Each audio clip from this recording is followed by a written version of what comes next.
My name is Maria, and I turned 32 last month. Birthdays don't usually make me sentimental, but this one did. Maybe because as I blew out the candles, I found myself thinking back, not to the friends at my little dinner gathering, not to the condo I bought with my own money, but to childhood moments when I first learned what it meant to want something and not be able to have it, and what it meant to watch my cousin Jackson get everything he wanted without lifting a finger. People assume wealth divides strangers. They forget it can split families too. I grew up in a modest 3-bedroom house on the edge of Boston's suburbs. The siding always needed paint, and the bathroom was perpetually crowded, especially when relatives visited.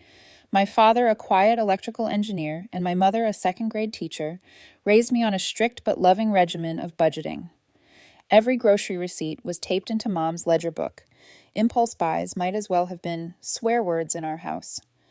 Whenever I asked for something new, sneakers, an outing, a toy, I'd hear Dad's refrain. Money doesn't grow on trees, Maria. If you want something special, you work for it. That philosophy defined me. At 8, when I begged for a blue Schwinn bicycle with a white basket, they didn't simply buy it. I mowed lawns, recycled bottles, babysat neighborhood kids, and tucked away birthday dollars in an envelope marked Bike Fund. It took me nearly a year. The day I rolled that bicycle out of the store, my palms sweaty around the handlebars, I felt more pride than Jackson would ever feel about his endless gifts. My parents surprised me by matching my savings at the end, but by then I understood the lesson value comes from effort. Meanwhile, my Uncle Josh and Aunt Melanie lived only 15 minutes away in a neighborhood that looked like something out of a glossy magazine. 6 bedrooms, marble floors, a tennis court, and a garage where luxury cars gleamed like trophies. Uncle Josh had inherited my grandfather's manufacturing business and expanded it into a small empire. Money wasn't just plentiful in their house, it was casual, almost invisible like oxygen. Their son Jackson, 2 years older than me, was the golden heir to all of it. I remember one of his birthdays, the one that made the biggest dent in my memory. He turned 10. They rented out an entire indoor water park. Balloons filled the rafters, a magician roamed between water slides, and every kid left with a goodie bag worth more than the presents I usually got for Christmas. When it came time for Jackson to open gifts, he tore through box after box, remote control cars, designer sneakers, an armful of video games, still in shrink wrap. The finale. A brand new gaming console that had been released that very week, complete with 15 games stacked like bricks beside it. Jackson barely muttered a thanks before moving to the next distraction. 2 months earlier, I had celebrated my 8th birthday. My gifts had been a backpack, a few books, and a simple digital watch. I had stared at that watch for hours, thrilled, because my parents remembered me whispering about it 6 months before. It wasn't just an object, it was proof that they listened. The difference wasn't simply wealth, it was gratitude, or the absence of it. I once asked my mom why Jackson had so much when we had so little. She gave me a small, weary smile and said, "Your cousins have different values. We're teaching you the value of things, not just handing them to you." At first, Jackson and I still played together during family barbecues and holidays. We built forts in his sprawling basement or splashed in his pool during humid July afternoons. But as we grew older, the wealth gap wasn't just visible, it was weaponized. By the time we were 11 and 13, Jackson had perfected a little smirk he'd wear whenever I showed up in the same jacket from last Christmas. "Isn't that the one you wore last year?" he'd ask loudly enough for others to hear. He'd glance at my shoes, scuffed at the toes, then lift his leg to show his spotless new pair. He liked repeating things his father said. Once at a 4th of July cookout, he told me Dad says people who work for other people will never be successful. Employees just make someone else rich. He said it as casually as one would mention the weather, but it lodged in me like a thorn. Both my parents were employees, and I thought they were plenty successful. But his words introduced a new kind of doubt, small, poisonous, and hard to shake. The hardest moments weren't the toys or the birthdays, it was watching opportunity itself split down bloodlines. In 8th grade, my clunky old laptop died in the middle of a history project. My parents promised a replacement, but only after Dad's bonus arrived. I would have to wait a month. That weekend, I overheard Aunt Melanie casually mention they'd just bought Jackson his second computer of the year, because the first one wasn't fast enough for gaming. That night, I buried my face in my pillow. I wasn't angry only at the unfairness, I was angry at how much I cared. It wasn't just that Jackson had what I didn't. It was that his world was built to never let him feel the sting of waiting. Mine was built on patience. But slowly, a strange determination settled in me. I scribbled in my diary. One day I'll prove that working hard isn't weakness, it's power. Years later, I'd reread those words and realize they were prophecy. At the time, though, all I felt was the gulf widening. Family dinners that should have felt warm instead carried invisible tension. Jackson's jokes landed like darts, and though my parents tried to smooth things over, the comparisons never stopped. Every gathering turned into an unspoken competition, their gleaming cars in the driveway, our dented sedan parked at the curb. Their catered spreads, our potluck casseroles. Their stories of exotic vacations, our tales of saving coupons at the grocery store. Even the air felt different in their house. Perfumed, expensive. I always felt underdressed even if I was wearing my best. Looking back, I think both families misunderstood each other. My parents quietly disapproved of the excess muttering afterward about spoiling a child. My aunt and uncle looked down on what they called rigid penny pinching. Both sides believed they were raising their children the right way. Neither imagined that those choices would one day combust in front of the entire extended family. I didn't know it then, but those childhood lessons, the saving, the envy, the sting of mockery, were laying bricks in the foundation of who I'd become. Jackson was learning something too, though neither of us realized it. I was being taught to survive by working for what I wanted. Jackson was being taught that wanting was enough. That difference was going to matter. And when the day came that Jackson discovered just how much my patience and work had earned me, it wasn't going to be a quiet realization. It was going to be a detonation. By the time I hit my early teens, the childhood playfulness between Jackson and me had thinned into something brittle, like ice stretched too far. We were still cousins, but the ease we once had, the basement forts, the backyard games, was gone. At family gatherings, Jackson started carrying himself like a little prince, surveying subjects. He was only 2 years older, but he seemed to delight in widening that gap. His comments about my clothes grew sharper. "You wore that jacket last Christmas, didn't you?" he'd say, with a smirk, making sure the adults nearby could hear. Or he'd glance down at my shoes, scuffed at the toes from walking to school, and then tilt his foot forward to show off pristine designer sneakers. At first I tried to laugh it off, but laughter only fed him. One Easter, while we hunted eggs in my grandmother's yard, he leaned close enough so only I could hear. "Don't you get tired of being the poor cousin? I mean, Mom says it builds character, but still. Embarrassing, huh?" I didn't answer. I clenched my little wicker basket so hard the handle cracked. That night I wrote in my journal, "One day I won't be the poor cousin. One day he'll choke on his words." Jackson had a way of repeating his father's lessons like scripture. Uncle Josh, successful and proud, liked to say, "There are two types of people, the ones who make money work for them and the ones who work for other people." Jackson quoted it at me once, smirking. "Dad says people who work for bosses will never be truly successful. You don't want to end up like your mom and dad, right?" I didn't know how to respond. My parents weren't failures to me. They were everything. They worked hard, loved harder, and measured success in stability and kindness. But his words wormed their way in. For years afterward, whenever I saw my dad hunched over his drafting table or my mom lugging piles of graded papers, I'd hear Jackson's voice sneering in the background, "Employees make others rich." The divide between us widened with every year, every holiday dinner, every comparison. I remember one Thanksgiving vividly. I was 12. Jackson was 14, tall, already wearing shirts with European brand logos stitched across the chest. I'd just gotten braces, and Mom had found me a second-hand dress for the holiday table. Jackson looked me over, then said loudly enough for his parents to chuckle, "Nice dress."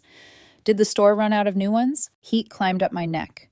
My mother's hand tightened around my shoulder, but she didn't scold him. She just whispered to me, "Let it go, sweetheart. People who mock others are usually unhappy inside." But Jackson didn't look unhappy. He looked smug. The hardest blows weren't his words, though.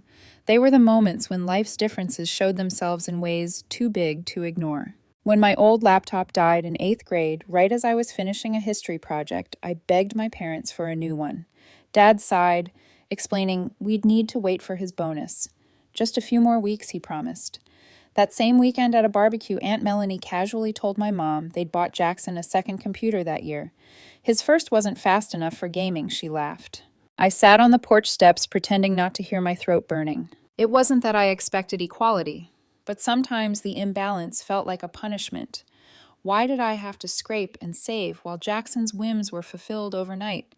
Why was patience my constant companion while instant gratification was his birthright? I started coping by working harder, babysitting, mowing lawns, selling cookies at church fundraisers. Each dollar earned was a tiny rebellion proof that I wasn't helpless. Still, the resentment simmered. Jackson, for his part, seemed oblivious to the sting his privilege caused. Or worse, he enjoyed it. One summer afternoon, when we were both about 13, I was sitting by the pool at his house, wearing a plain swimsuit that had faded at the seams. He splashed up beside me with a brand new waterproof iPod clipped to his shorts. "Check this out," he said, shoving the earbuds into my ears before I could protest. Music blasted crisp, clear like magic. My jaw must have given me away because he grinned. "Dad got it for me yesterday. I just mentioned it, and boom, it showed up." I pulled the earbuds out gently, handing them back. "That's nice." "You should ask for one," he suggested. "Don't you ever just ask?" "No," I muttered, staring at the shimmering pool water. "I earn things." He laughed, not unkindly, but with genuine confusion. Why bother? That was Jackson in a nutshell. He didn't understand why anyone would wait for anything. As much as I hated to admit it, there were moments I envied him so fiercely it scared me. The envy was sharp, electric, and shameful. I'd lie awake at night staring at the ceiling, asking myself why some people were born into comfort while others had to claw their way forward. Was there a cosmic mistake? Or was this inequality the point of it all? But alongside the envy came something else, something harder, sharper: determination. I began to believe that maybe all the waiting, all the scrimping, all the humiliation had a hidden purpose.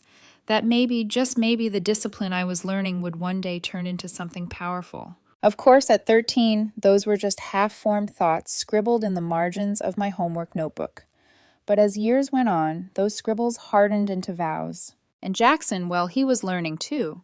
But what he learned was that the world bent toward him, that his voice carried weight, not because of what he said, but because of who his father was. That smirking down at someone with less didn't carry consequences. We were both being trained in different arenas for a collision that none of us saw coming. Family events became rehearsals for future battles.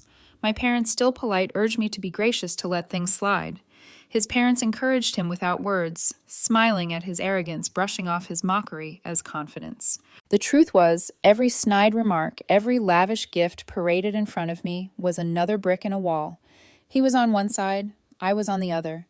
And neither of us had any idea that one day that wall would crack and everything ugly we'd built behind it would come crashing down. But even then, even as teenagers, I think some part of me sensed it. I would watch him toss aside toys or brag about gadgets or quote his father's cynicism, and I'd feel a cold shiver of something like prophecy. One day, I thought, one day this will all come back to him. One day the boy who never learned to wait will face the weight of what it means to earn nothing. And when that happens, I'll be there to see it. High school was the crucible where everything solidified our values, our worldviews, our resentments. For me, responsibility came fast. At 15, while most of my classmates spent weekends hanging out at the mall or scrolling endlessly through early social media sites, I was pulling espresso shots at a local coffee shop. The uniform was a faded green polo that smelled permanently of burnt beans, and the pay was minimum wage, but I held that paycheck in my hands like it was gold.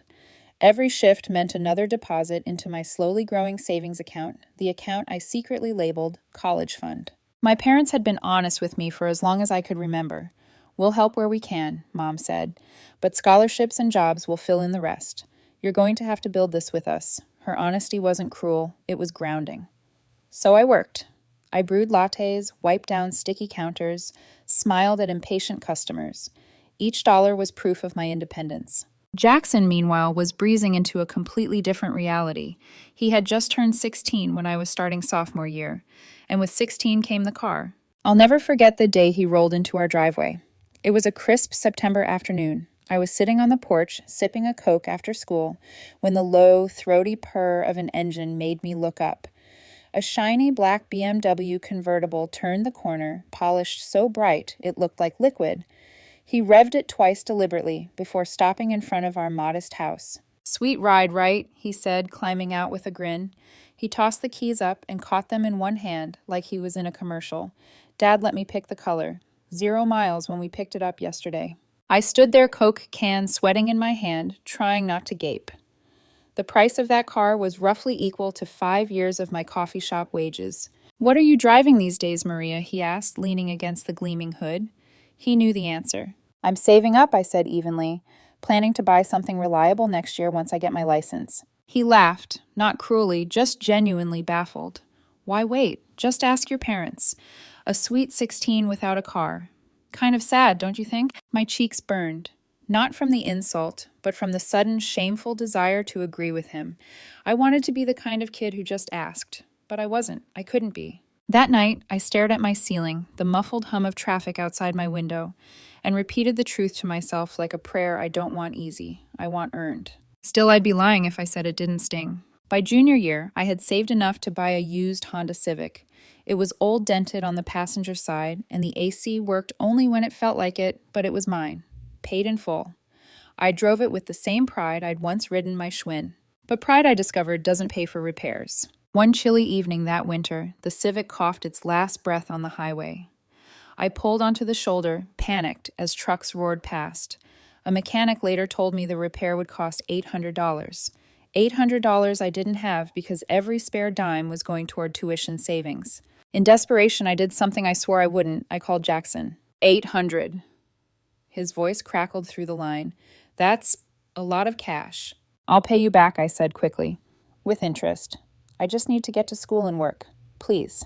There was a pause. I imagined him in his leather-seated BMW, scrolling through his phone, debating if helping me was worth the hassle. "Sorry," he said finally, sounding almost apologetic. "Have you asked your parents, or maybe get a credit card or something?" That night, scrolling through Instagram, I saw his post, him and 3 friends at a high-end steakhouse, wine glasses raised. The caption read, "Impromptu dinner." Why not, the visible corner of the receipt in the photo was larger than my repair bill. I cried that night, not out of anger, but humiliation. I'd begged him, and he'd refused without even trying. The next day, my best friend Sarah slipped me $200 from her babysitting money. "Pay me back whenever," she said. Family doesn't always mean blood. I hugged her so hard she laughed. Between her help and extra shifts at the cafe, I scraped together the $800 and got the Civic running again. But the real repair was inside me. 2 lessons cemented that week: never depend on Jackson for help and always keep an emergency fund. Those became rules I lived by, etched into me as deeply as any scar. Still, our family kept weaving us together in the same room, the same conversations, the same inevitable comparisons. At Christmas that year, Jackson bragged about a new Rolex his father had given him. He extended his wrist across the table so the gold glinted in candlelight. "It's an investment piece," he said. "You can always tell who's serious about their future by what's on their wrist." His eyes flicked to my plain watch, bought on clearance 2 years earlier. My dad shifted uncomfortably. My mom squeezed my hand under the table, but I just smiled. I had already started to understand something Jackson couldn't. A watch tells time the same, whether it's gold or plastic. And in the end, it isn't what's on your wrist that matters. It's what's in your hands, what you've built, what you've carried, what you've held on to when no one else offered help. That Christmas, I sat in my room afterward and thought about how different our futures would be. Jackson's path looked paved, smooth, and shiny, college-funded job waiting at his father's company. Mine looked rough uphill, full of obstacles. But there was something about the uphill climb that felt truer. I whispered to myself, "He'll never know the pride of arriving on foot." And I promised myself that one day, when the comparison was no longer cars or watches, but lives, mine would hold its own weight. The seed of quiet revenge had been planted, not the vengeful, destructive kind, but the kind where success itself would be the answer, the kind where the proof would speak louder than words. Of course, back then, I couldn't know exactly how big that proof would become, or how explosive it would be the day Jackson realized I'd surpassed him, not with gifts, but with grit. All I knew then was this: his BMW could never take him where my determination was already driving me. If high school was a proving ground, college was a battlefield. Not because I was fighting anyone else, but because I was fighting exhaustion, self-doubt, and the constant temptation to quit. The summer before I started, I worked full-time at the coffee shop, scraping every penny into savings. I remember rolling coins into paper sleeves at the kitchen table while my mom folded laundry nearby. "Every bit counts," she said softly, though I could see the worry etched around her eyes. My scholarship would cover about 60% of tuition. The rest was on me. Housing, books, food on me. I was 18 and already learning how to stretch a dollar until it begged for mercy. The public university I attended wasn't glamorous. The dorm smelled faintly of mildew, and the dining hall food could kill an appetite in 2 bites.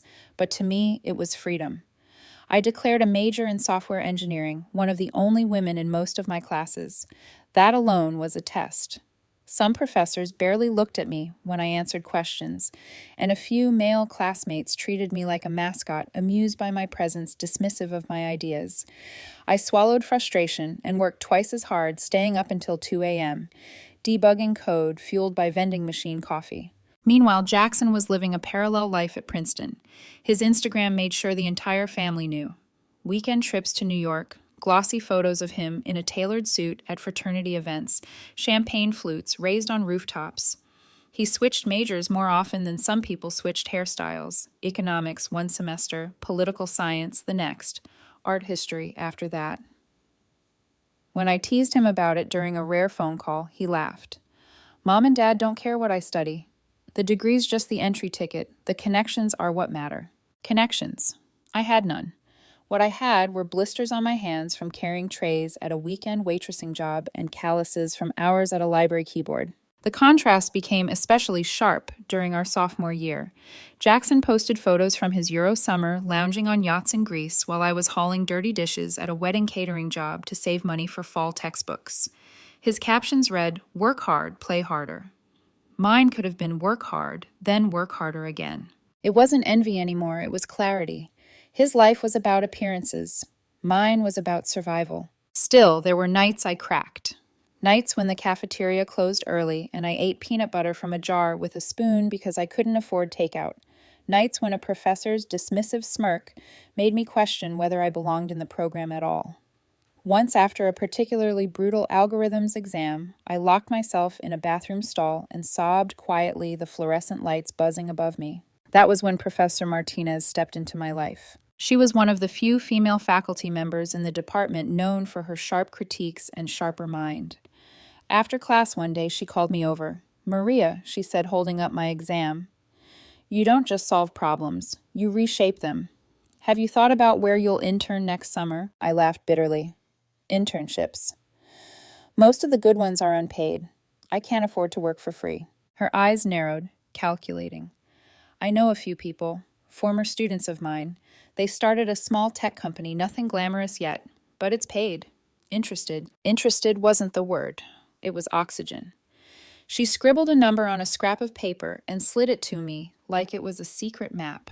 That phone call made from my dorm's hallway phone because my prepaid cell minutes were running low changed my life. The company was called Visuitech. They specialized in visualization software for complex data sets. Their office was a converted warehouse with more exposed wiring than furniture. The fridge held more Red Bull than food, but the air buzzed with possibility. From day one, I was hooked. I stayed long after other interns clocked out, not because I was forced to, but because I was fascinated. I wanted to understand every line of code, every design decision, every late-night debate about strategy. The founders noticed. Slowly, they invited me into meetings, asked my opinion, treated me not like an intern, but like a peer. By the end of the summer, the CEO, Michael, called me into his cramped office. I braced for a polite thank you and a goodbye. Instead, he pushed a piece of paper toward me. "We want you to stay on part-time during the school year, 20 hours a week flexible, and..." He paused, eyes gleaming. "We'd also like to offer you equity, a small stake. You think like an owner, not an employee. We want to make it official." Equity. At 20 years old, the word meant little to me. Fractions of percentages company shares. It felt abstract like monopoly money. But Michael's tone told me it mattered. I signed. Quietly. Secretly. I didn't tell my family, not because I didn't trust them, but because I didn't want the pressure, the questions, the comparisons. To them, I simply said I found a good part-time job in my field. Meanwhile, Jackson was calling me between parties, complaining about papers he hadn't written. I paid a guy to finish my econ project, he confessed once, laughing like it was a harmless prank. Princeton is just about surviving the grind. Dad already has a role lined up for me after graduation anyway. Executive track. You know how it is. No, I didn't know how it was. My track was built with blood caffeine and sleepless nights. His was paved by his father's reputation. But for the first time, I didn't feel lesser. I felt different, stronger maybe. Like while he was treading water, I was quietly building something below the surface, something that might one day rise. On breaks, we'd still see each other at family gatherings. He wore expensive sweaters and talked about networking with future CEOs. I wore thrift store jeans and kept my secret close. I let him boast. I smiled politely when he waved his Rolex under my nose. What he didn't know was that inside my backpack sat paperwork that could change everything. Not instantly, not obviously, but one day. As sophomore year rolled into junior, my resolve hardened. The grind didn't scare me anymore. The exhaustion became fuel. Because every time I felt myself falter, I pictured Jackson smirking, tossing his car keys, dismissing my life.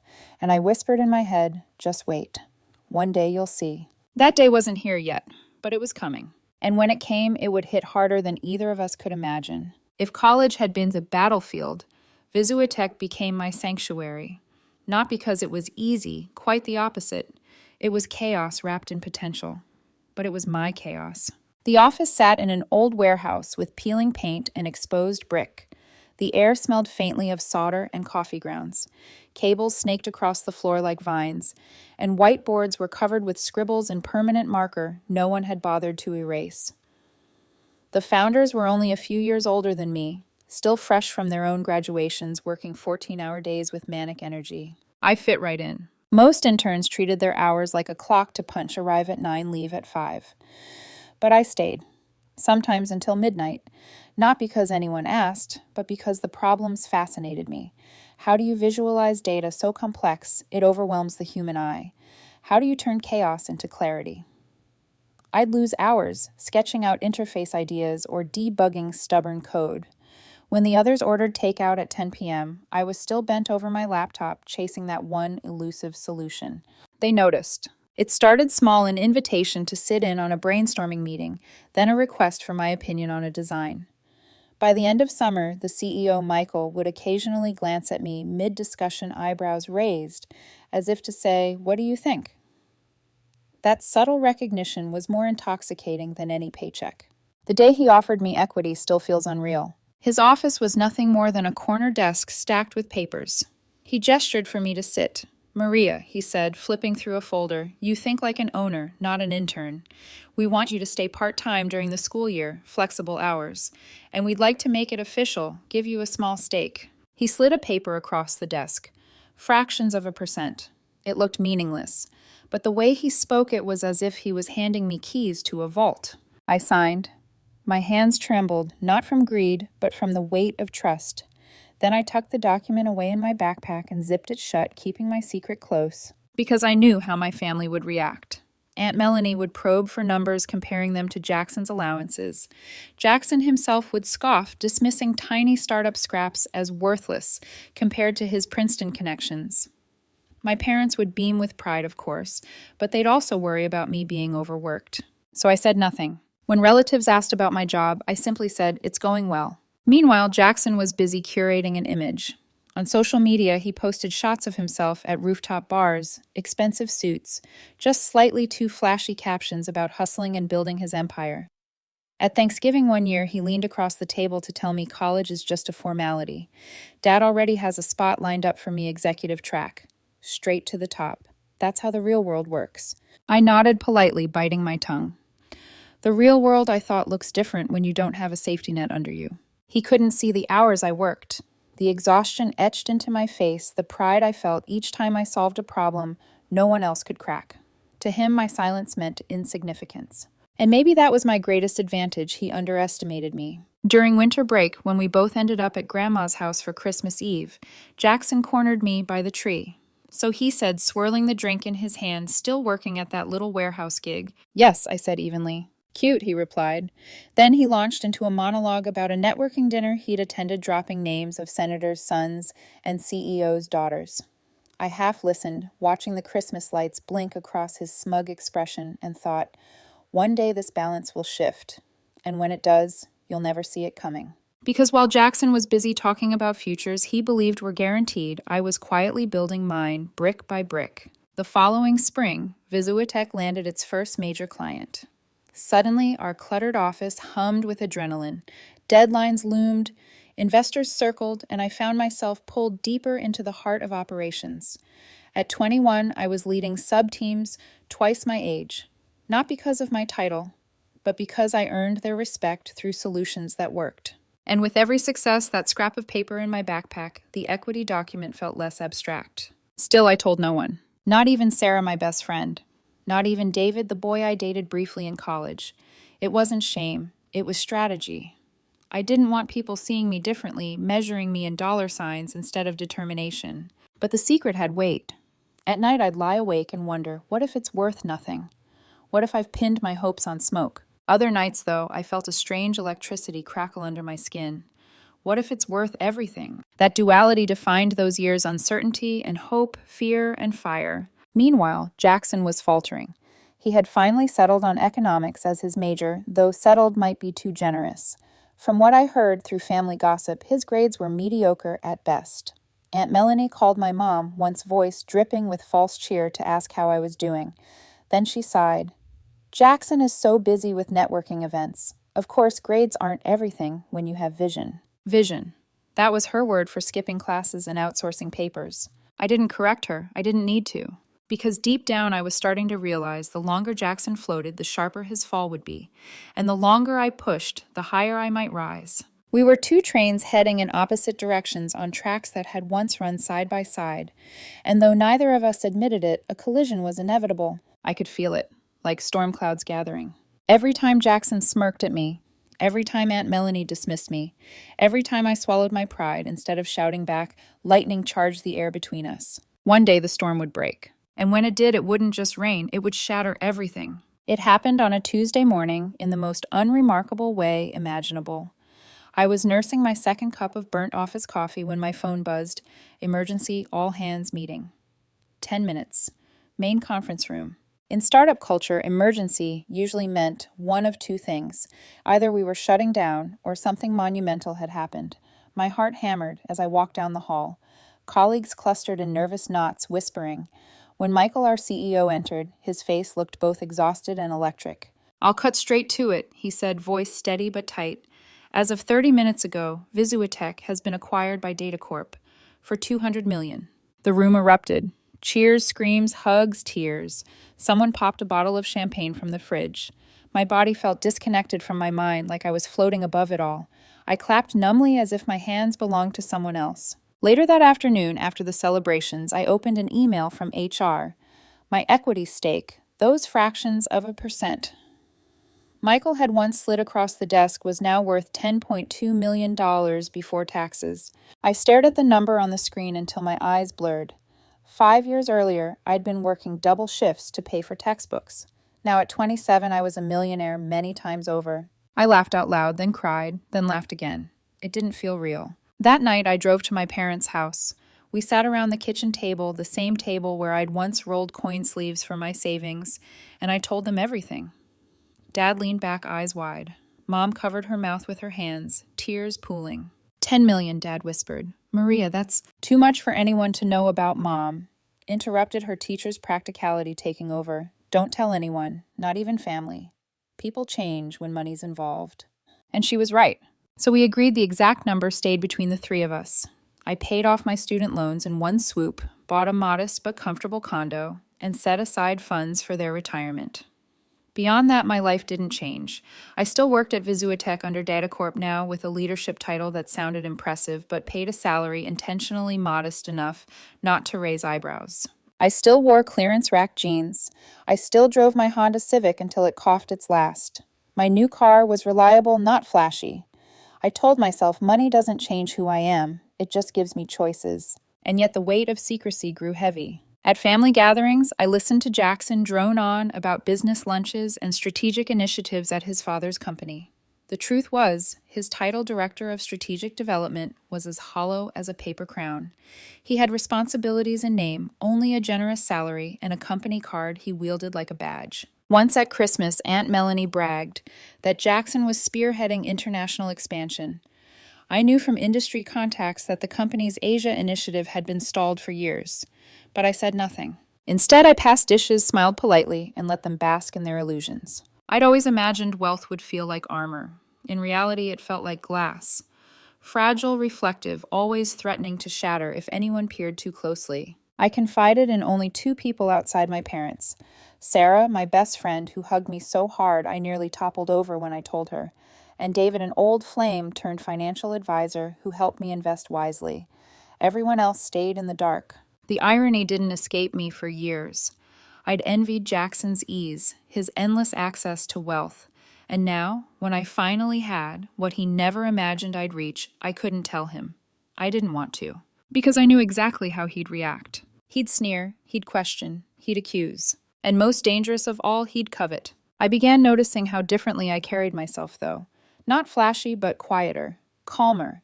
At work, I didn't fear layoffs. At stores, I didn't calculate every purchase. At night, I slept without the gnawing anxiety that had been my constant companion through school. That freedom, the absence of fear, was worth more than the number in my bank account. But Jackson. His fear was only beginning. Through the grapevine, I heard whispers he was failing to live up to even the minimal expectations at his father's firm. He was seen more often at networking events than at his desk. Uncle Josh defended him, insisting he just needed time to find his footing. Aunt Melanie, though, once called my mother late at night, her voice sharp with frustration. We gave him every advantage, every one. Why is he still floundering? Mom, ever diplomatic, simply said, "Sometimes advantage isn't what you think it is." I don't know if Aunt Melanie caught the sting in those words. Meanwhile, Jackson's Instagram feed told its own story. Designer suits, Tesla selfies, motivational captions about the grind and entrepreneurial hustle. Anyone scrolling would think he was thriving. But I saw the desperation behind the posts, the way he clung to the image of success without ever building the substance. And I stayed silent, not out of malice, but out of self-preservation. Because deep down I knew the day Jackson learned the truth about me, everything would change. Money doesn't just reveal character, it magnifies it. And if Jackson's character was already brittle, entitled, and hungry for validation, then what would $10 million do to him? That thought haunted me. I'd lie awake in my condo, staring at the ceiling fan, wondering if secrecy was cowardice or wisdom, wondering if I was protecting myself or avoiding a confrontation long overdue. I told myself I could keep the truth buried forever, but life has a way of exposing secrets, especially the ones most dangerous. And in my family, secrets never stayed quiet long. It was only a matter of time before Jackson found out. And when he did, it wouldn't be a conversation. It would be a detonation. The text arrived on a crisp October morning, while I was walking to work, the city air sharp with autumn. My phone buzzed, and when I glanced down, the sender's name made my stomach knot. Uncle Josh. Annual Thanksgiving at our place this year. Would love to have everyone together again. Let us know if you can make it. I stopped on the sidewalk, people brushing past me, their coats swishing. For a moment, I just stared at the screen. 3 years had passed since I'd last attended Thanksgiving at their mansion. I had always found excuses, work deadlines, trips, even once a vague "I need time to myself." Truthfully, I had been avoiding the entire charade, Jackson's endless boasting, Aunt Melanie's backhanded compliments, the silent comparisons hanging over every dish of food. But this time, something held me back from typing another polite refusal. Maybe it was stubbornness. Maybe it was the quiet, almost petty thrill of knowing that I was walking into their house with more financial security than all their posturing could ever suggest. Or maybe it was that I was tired of running. So instead of typing, "Sorry I can't make it," I wrote back, "I'll be there. Thanks for the invitation." When I called my parents that evening, Mom sounded hesitant. "Are you sure, sweetheart? The last time was uncomfortable." I remembered. Christmas 2 years ago, when Jackson had gone on a 20-minute monologue about his executive responsibilities while pointedly glancing my way. Dad had nearly snapped his voice sharp enough to silence the table before Mom smoothed over the tension with practiced diplomacy. "I think I can handle it now," I told her. "Their opinions don't matter the way they used to. And besides, maybe it's time to stop avoiding them." What I didn't admit was the darker thought curling in the back of my mind. Maybe it would be satisfying to see Jackson strut in his illusions, while I sat across from him, knowing more than he could ever guess. Not that I planned to reveal anything. The point wasn't revenge, it was immunity. Still, the decision gnawed at me. What do you bring to Thanksgiving at a mansion? In the past, I'd shown up with modest bottles of wine or homemade pies, which Aunt Melanie had accepted with faintly pinched smiles. This year, I could have brought anything: an extravagant bouquet, a bottle of wine that cost more than their chandelier. But that felt like playing their game. So I struck a balance, a limited edition bourbon. Uncle Josh had once admired, paired with a handwritten card, thanking them for the invitation. Not ostentatious, not inadequate, just thoughtful. The week before the dinner, I had dinner with David, the only person besides my parents and Sarah who knew about my windfall. He raised an eyebrow when I mentioned my plans. "So you're voluntarily walking into the lion's den?" I laughed, though nerves fluttered in my stomach. "Something like that." "Enlightened or masochistic, I can't decide," he said, swirling his wine. "Promise me one thing. If Jackson starts bragging about being a self-made mogul, you'll at least consider dropping a hint about your actual net worth. The look on his face alone might be worth it." I shook my head, smiling. "That's exactly what I'm not going to do. The whole point is that I don't need validation anymore." "Very noble," David said, but then he leaned forward, smirking. "If you change your mind, I'll be your fake financial advisor. Just give me the signal, and I'll show up at dessert with an urgent portfolio matter. 8 figures, of course." I rolled my eyes, but a part of me couldn't help picturing it, the shock on Jackson's face, the silence around the table. The fantasy was dangerous because it was tempting. Thanksgiving morning came faster than I expected. I woke early, nerves jangling, and spent more time than usual getting ready. My outfit was carefully chosen, elegant, but understated, a deep navy dress with clean lines, simple pearl earrings. No designer labels, no flash, just quiet confidence. As I brushed my hair, I caught my reflection in the mirror. The contradiction wasn't lost on me. I told myself I didn't care what they thought, but here I was, preparing like a soldier, suiting up for battle. It wasn't about their approval, it was armor. The drive to Uncle Josh and Aunt Melanie's house took 45 minutes. With every mile, my chest tightened. Their mansion loomed exactly as I remembered: the circular driveway, the manicured hedges, the professional holiday decorations twinkling in the cold November air. Luxury cars gleamed like trophies lined up for display. One of them, a sleek black Tesla, was unmistakably Jackson's newest toy. I parked at the edge of the driveway, clutching the bourbon and flowers, and took a deep breath. "You've faced harder things than this," I told myself. "This is just dinner, just family." But I knew it was more. Before I could ring the bell, the door swung open. Aunt Melanie stood there, impeccable as ever, her hair perfectly set, pearls gleaming at her throat. "Maria, darling," she exclaimed, her voice sugary and sharp at once. "It's been far too long." She leaned in with air kisses that never touched skin. "Come in, come in. Everyone's waiting in the great room." Her eyes flicked to the bourbon in my hand. "Oh, how thoughtful," she said, her tone already measuring, weighing, ranking. Inside the house was as overwhelming as ever. Marble floors that clicked under my heels, chandeliers, dripping crystal walls lined with framed art. I followed her into the great room, where relatives mingled with glasses of wine. My parents spotted me immediately. Dad raised his glass in silent greeting. Mom broke away to hug me tightly. And then I saw him. Jackson standing near the fireplace, gesturing with a brandy glass, as he regaled a cluster of younger cousins. He'd put on weight since I'd last seen him. His expensive suit strained slightly at the buttons, and his hair had thinned, though he carried himself with the same familiar bravado. When his eyes landed on me, something flickered there: surprise, maybe insecurity. But it vanished behind his smirk. "Well, well," he drawled loudly, making sure the room heard. "The prodigal cousin returns. I was starting to think you were avoiding us, Maria." A few relatives chuckled awkwardly. I smiled pleasantly, my voice steady. "Hello, Jackson. It's good to see you too. Happy Thanksgiving." His smirk deepened, but I didn't let it hook me. Not yet. I had no way of knowing then that those would be among the last civil words spoken between us that evening.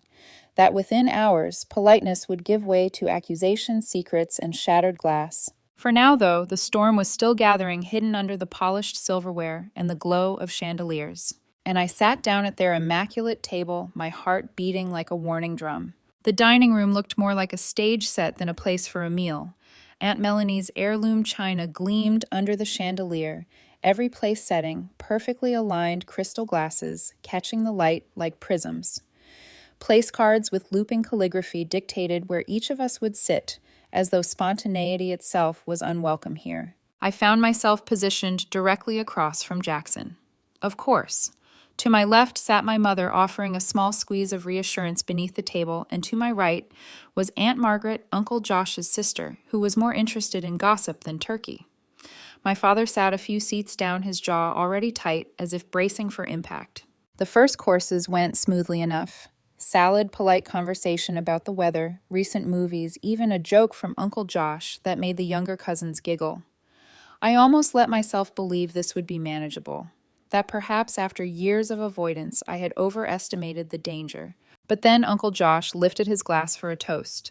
Before we officially begin, he said, pride radiating from every syllable, I'd like to recognize some exciting developments. As many of you know, Jackson has recently been promoted to Director of Strategic Initiatives at J&M Manufacturing. A round of polite applause circled the table. I forced my smile. Uncle Josh wasn't finished. He's also spearheading our expansion into the Asian market with a new product line he conceptualized himself. More murmurs of admiration. Jackson leaned back in his chair, nodding graciously as though he were some statesman rather than a 34-year-old man handed a title. I caught my father's eye across the table. His face was carefully neutral, but I knew what he was thinking. J&M had been struggling to break into Asia for years, and whatever initiative Jackson was supposedly leading was likely someone else's work. Still, I stayed silent. It wasn't silence of defeat, it was silence of restraint, because I knew the truth of my life didn't need to be proven here, at least not yet. Aunt Melanie turned her sharp smile on me. And what about you, Maria?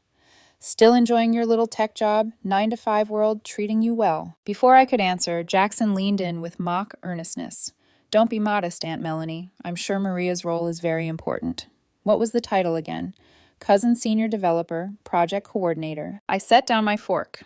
Integration Team Lead, I replied calmly. After our acquisition, I've been managing how our technology merges with the parent company's systems. That caught Uncle Josh's attention. Acquisition, he repeated, business interest pricking through family politics. By who? Datacorp, I said, lightly spearing a piece of turkey. It's been a positive transition. For the briefest moment, Jackson's smile faltered. Datacorp was a name even he couldn't dismiss. Then he quickly recovered, chuckling. Well, that must be nice having a stable corporate parent. Much less stressful than real entrepreneurship, I imagine. I didn't point out that he'd never built a thing in his life. Instead, I simply said, stability has its advantages. The conversation shifted then, bouncing to safer topics as wine was poured and sides passed around.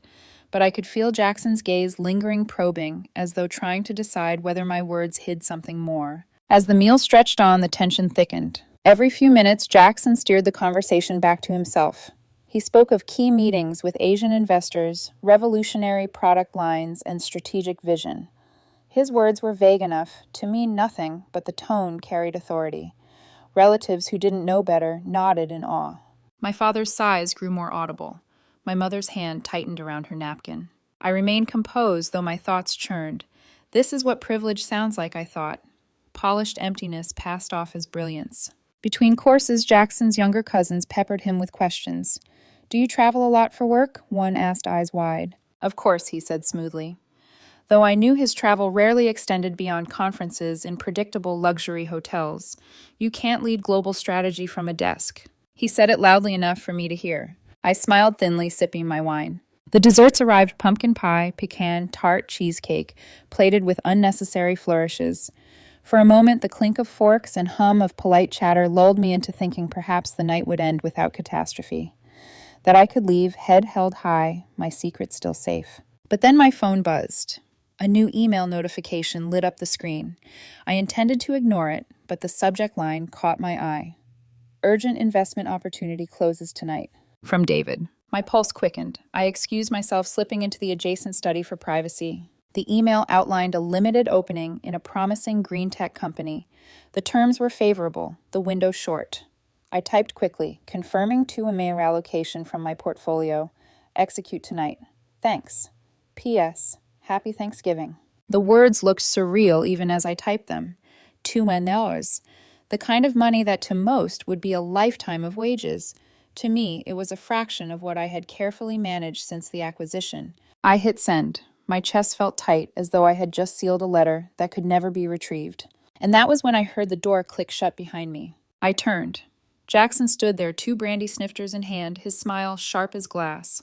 Thought you might want a drink while handling your urgent corporate emergency, he said, his tone laced with mockery. I tucked my phone into my pocket. Thanks. He stepped closer, pressing the glass into my hand. What was that about work crisis?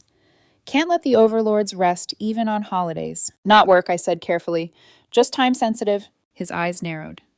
Investment. I kept my tone casual, something like that. But he'd already noticed the notification glow in my pocket before I slipped the phone away. His gaze was sharp hungry. And in that moment, I knew the glass wall I'd built around my secret had just cracked. The brandy glass was still warm in my hand when Jackson's smirk collapsed into something sharper. Suspicion, then greed. He had caught enough in that fleeting glimpse of my screen to sense the truth, or at least a version of it. $2 million, he hissed, his voice low but trembling with incredulity. Tell me I misread that. Please, Maria, tell me you didn't just confirm a $2 million investment like it was pocket change. I froze. The study felt suddenly smaller, the walls pressing in. Jackson, this isn't the time. Oh, I think it's exactly the time, he snapped, his voice rising. You're telling me you've been walking around all these years acting like some humble 9-to-5 peasant while secretly tossing around millions. I set the glass on the desk, steadying my tone. It's a private matter. Please keep your voice down. But Jackson wasn't capable of discretion. His face flushed red, his voice swelling like a balloon ready to burst. Private matter. Are you kidding me? You've been sitting on a fortune this whole time, smiling while we thought you were scraping by. Do you know how pathetic this makes us look? The words pathetic and us landed heavy. To him, this wasn't about me. It was about his reflection in the mirror of the family. I moved to step past him, but he blocked the door. No. You don't get to hide this. Not tonight. Not after all those years of smug modesty. You've been lying by omission, Maria, and tonight, everyone's going to hear the truth. The study door swung open, and suddenly we were back in the dining room. Every fork, every glass froze midair. All eyes turned toward us. What's going on? Aunt Melanie asked, her hostess' smile faltering at the edges. Jackson jabbed a finger at me, his voice booming. Ask her. Ask Maria what she just confirmed. Ask her how she casually tosses around millions of dollars while pretending to be one of the ordinary folk. The room stilled.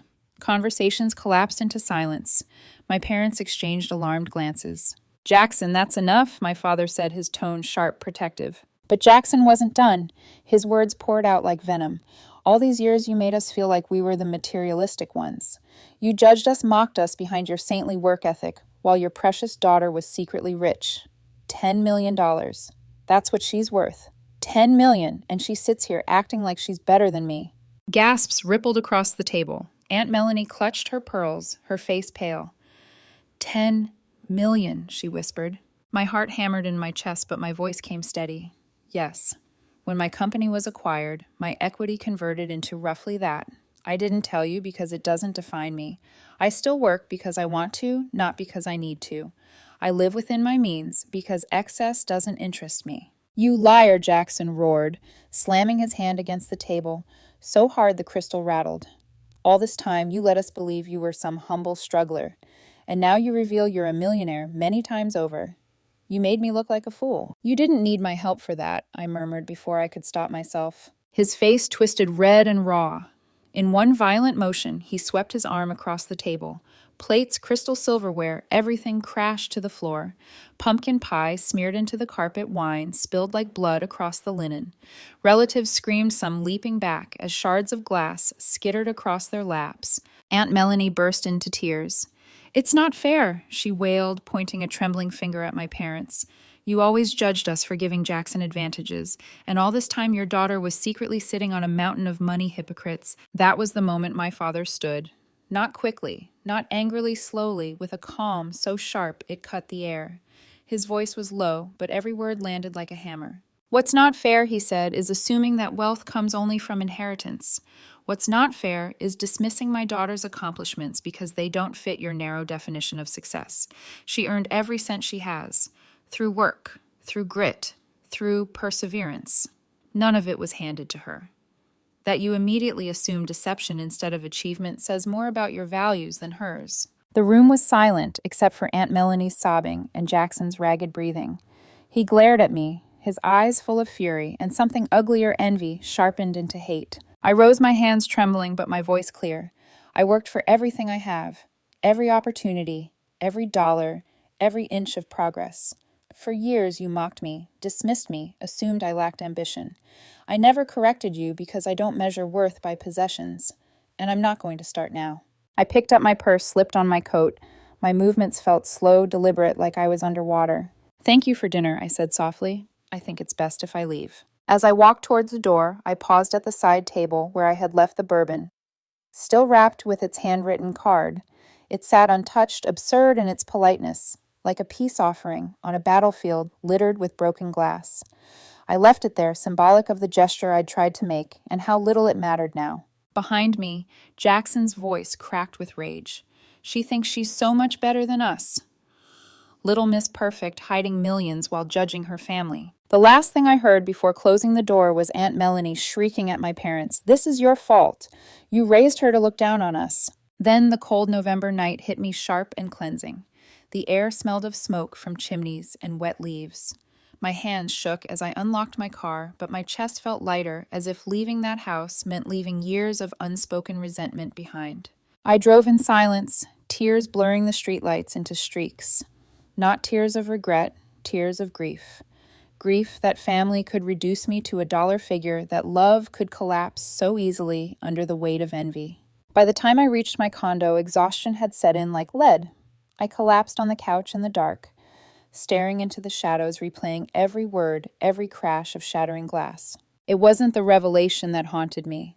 It was the realization that in their eyes, my worth would never be my character, my work, or my choices. It would always be the number in my account. And now that they knew it, everything had changed forever. Sleep didn't come that night. I lay in the dark, the silence of my condo pressing in, replaying every crash of shattered china, every accusation spat across the table. I had imagined many versions of the truth coming out, but never this. Never with such violence.